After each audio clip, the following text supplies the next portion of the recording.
The most important part of working on the potter's wheel is preparing your clay by wedging it. And what we're doing today is we're going to be wedging on a wedging table, which is made of plaster Paris. It's very absorbent. And we also want to make sure that we come in and clean plaster. Now, we always use plastic when we're working on plaster, so we want to get all of the crumbs that may be on in the surface area that we're going to be working with.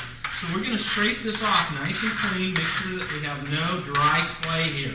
The clay that we get is LB clay out of Death Valley, California. And it's a recycle. What we do is we bring in dry mix and recycle it with all of our old.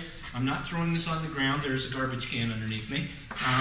So we get this all nice and clean. Generally, we'll have them in plastic bags like this. It's real imperative that you undo the plastic, cut off some clay that you're going to work with, and usually we have a wire, and we're just going to come in here, and we're going to cut off a chunk of clay about so big. I'm going to do a bigger one so you can kind of see what I'm talking about when we're talking about wedging. The reason we wedge clay is for a number of reasons. One is, first of all, if it sits in this bag for any time frame, moisture wants to go into the center, so it's real gooey on the center and it's more stiff on the outside. So we want to make sure that we keep our clay as wet as we can, so we want to come in here and make sure we twist that up and replace the clay back up here. Okay, we want to blend this. We want to make a homogeneous mass of all of this clay. Blend it really well, so we're going to have to spiral it and work it.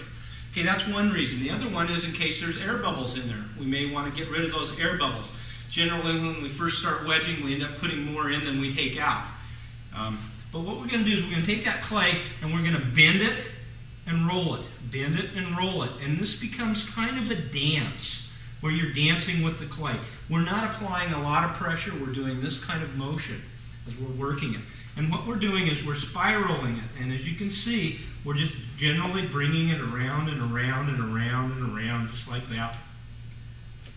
And what it's going to do is start making a form that looks similar to this. I went to the University of Oregon, so we call this the duck method of wedging, but not really. Okay, so we just keep working it. Now I'm applying inward pressure and rolling it around on itself. And the general fault that you're going to do when you first start is you're going to push too far. And wedging is kind of like kneading bread, but in the bread building process, we're adding air to it. We're trying to extract the air. We're trying to spin all of this so that it becomes a homogeneous mass. And we just keep working it like this. And usually the first question is, how long do you wedge your clay? Well, I guess the only thing I can say is, how long is a string? It depends until you feel the clay, the push and the pull. And you also, at this time, get used to this clay, and you understand how much this specific batch of clay can be pushed and pulled, how thick it is, how stiff it is, how to work with it. So that's another reason for wedging. So we sit in here and we just wedge it till we feel like it's to where we need it. And we just keep working it until we come up with something that looks like this. Generally, I'll take and make sure that there's no air bubbles can pop around the bottom of it. And now it's ready to be put on the wheel. So we're ready to go for our demos and everything else that we're going to do in all our projects. We're ready to go with our clay.